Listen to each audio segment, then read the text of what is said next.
I am George Washington. I was born on February 22nd, 1732, in Westmoreland Country, Virginia. My mother and father are Augustine and Mary Washington. I have 6 siblings. I was both homeschooled and attended school until I was 15. When I was older, I grew tobacco, helped with raising stock, and was a surveyor, a person who measures land. Sadly, when I was 11, my father passed away. When I was older, I married Martha Dandridge Custis on January 6, 1759. We had 2 children named John and Martha. When the war began, I was only 21. When the war was over, they made me the commander of the Virginia troops. After that, I retired from the Virginia militia and became a rich farmer at my property I call Mount Vernon. I had over 300 enslaved people working in my large farming land. When the colonies decided to break away from England, the Continental Congress needed a strong leader who had also been a soldier.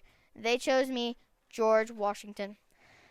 During the Revolution, I lost 3 major battles to the British.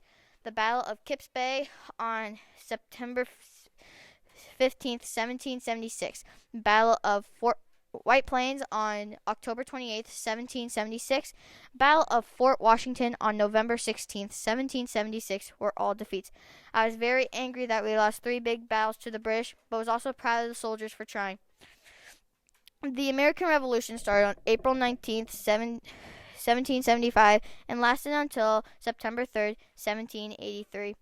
I was the general of the American forces during our fight for independence. When I left office, I retired and went back to Mount Vernon. For 4 years, I attempted to fulfill my dream of resuming life as a gentleman farmer and to give my much-neglected Mount Vernon the care it deserves. Soon, though, I was called to become the first president of America for 2 terms. There were many things I did as president. For example, I signed into law the first copyright law. I also issued the first Thanksgiving proclamation. Another thing I did was personally led troops into the field to stop what became known as the Whiskey Rebellion. After I left office one day at home, I woke up at 3 a.m.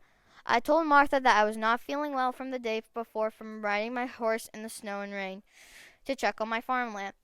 The evening, I died from quinsy, an infection in the throat. It was December 14th, 1799. In my will, I granted freedom to all my enslaved people upon the death of my beloved wife, Martha.